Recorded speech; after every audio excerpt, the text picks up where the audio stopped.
Monsieur le Président de France Parkinson, Monsieur Didier Robillard, Madame la Directrice Générale, Madame Florence Delamoye, je salue aussi le Secrétaire Général de la Cité des Sciences qui vous accueille aujourd'hui. Mesdames et Messieurs, en vos titres et qualités, Mesdames et Messieurs, tout d'abord merci de votre initiative pour votre conférence « Vivre avec la maladie de Parkinson ».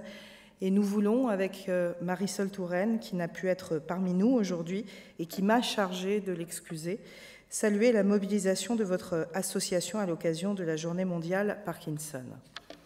Grâce aux événements que vous organisez, vous contribuez à faire connaître cette maladie. Cette maladie est un enjeu majeur de santé publique. Elle touche 160 000 personnes aujourd'hui en France. Derrière ces chiffres, ce sont des vies, des femmes et des hommes pour qui chaque pas est une conquête.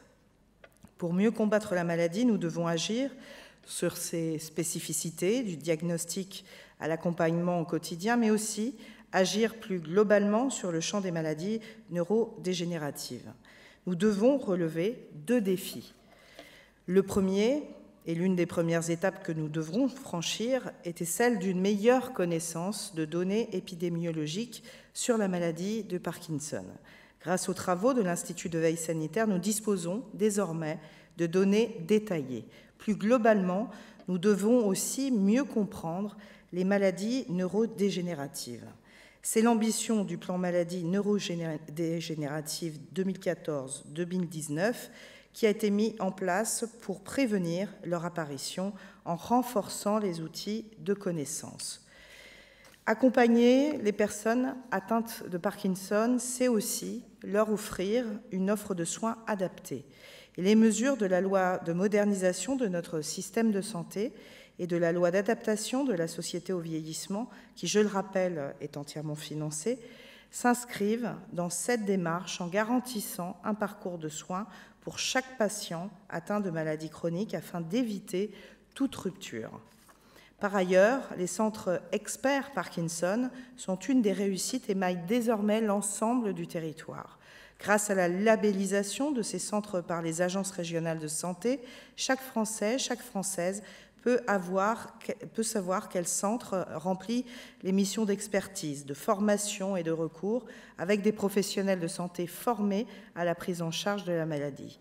Dans le même temps, les services du ministère des Affaires sociales et de la Santé, la Haute Autorité de la Santé et l'Agence nationale d'évaluation sociale et médico-sociale poursuivent leur travail pour élaborer des recommandations de bonnes pratiques professionnelles. Enfin, l'accès à une prise en charge en maison de retraite médicalisée sera désormais facilité par une prise en charge financière des dispositifs médicaux coûteux. Cette action prendra prochainement effet. Mesdames, Messieurs, dans ce combat, pour mieux accompagner les patients atteints de Parkinson, la mobilisation de tous est indispensable. Le gouvernement est pleinement engagé, comme votre association et les agences régionales de santé. 2 prochains temps forts nécessiteront une mobilisation exemplaire en juin puis en septembre prochain afin d'élaborer des plans d'action régionaux. Et à cette occasion, Marisol Touraine et moi-même, nous vous invitons à être force de proposition au niveau local comme vous l'êtes au niveau national. Nous avons besoin de travailler tous ensemble pour faire avancer sur le terrain contre cette maladie.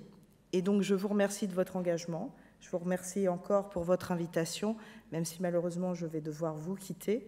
Mais je tenais, et Marisol Touraine à travers moi, à vous adresser ces messages. Je vous remercie.